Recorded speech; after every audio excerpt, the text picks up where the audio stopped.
இன்னைக்கு சிறகடிக்காச episode full drama தான். முதல்ல மனோஜ் ரோகிணி ட்ராக்ல தான் ஆரம்பிக்க. மனோஜ ரோகிணி கிட்ட இருந்து பிரிக்கணும் அப்படின்னு விஜயா நல்ல பிளான் பண்ணி சிந்தாமணி கிட்ட போறாங்க.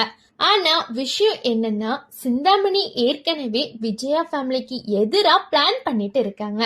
அது தெரியாம விஜயாவும் மனோஜும் அவங்களோட வலையில மாட்டிக்கிறாங்க.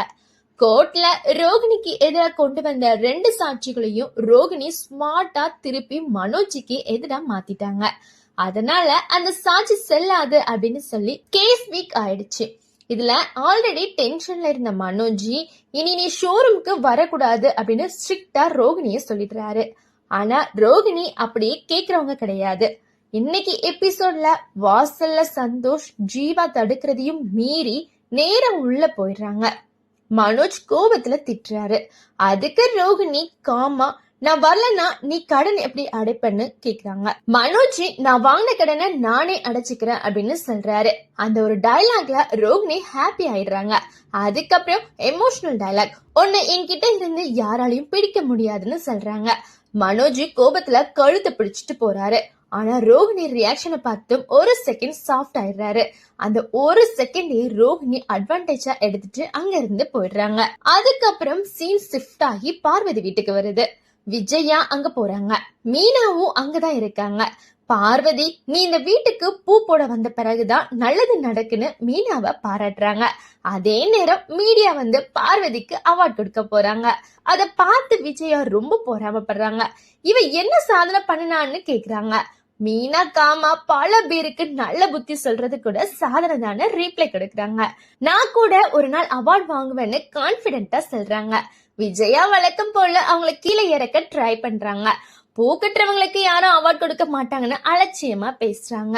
ஆனா மீடியா சைட்ல இருந்தவங்க மாஸ் கவுண்டர் கொடுக்கறாங்க. சாதாரணமானவங்களும் சாதிக்கலாம். சமீபத்துல ஒரு துப்புரவு பணியாளர் 45 பவுன் நகைய நேர்மையா ஒப்படைச்சிருக்காங்க. அவங்களுக்கும் அவார்ட் கிடைச்சதுன்னு சொல்றாங்க. அது நேர விஜயாவுக்கு இன்டைரக்டா அடி கொடுத்த மாதிரி இருக்கு. அதுக்கப்புறம் மெயின் ட்விஸ்ட் என்னன்னா, விஜயா 7 லட்சம் கடன் கேட்டு சிந்தாமணி கிட்ட போறாங்க. சிந்தாமணி இனிஷியலி ஷாக் ஆனாலும் வீட்டு பத்திரம் கொடுத்தாதான் பணம் கிடைக்கும்னு சொல்றாங்க. விஜயா டவுட்டா கேக்குறாங்க, பத்திரம் பேங்க்ல இருக்கு, என் பையன் கழுத்து போடுறது தப்பு இல்லையா அப்படின்னு. சிந்தாமணி ஸ்ட்ரெயிட்டா தப்புதான், ஆனா வேற வழி இல்லைன்னு சொல்றாங்க. இத மனோஜ் கிட்ட சொன்னா அவர் கூட கூலா அப்பா கையெழுத்து போட்டு வாங்கிக்கலான்னு சொல்றாரு.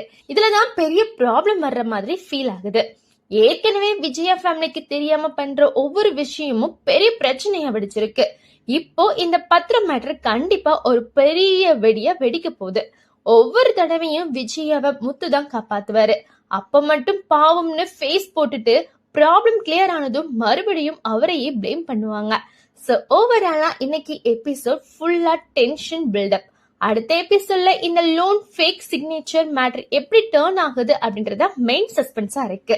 இனி விஜயா சிந்தாமணி கிட்ட முழுசா சிக்க போறாங்களா, இல்ல முத்து மறுபடியும் ரெக்யூஸ் பண்ணுவாரா அப்படின்றத வெயிட் பண்ணி தான் பார்க்கணும். நன்றி, வணக்கம்.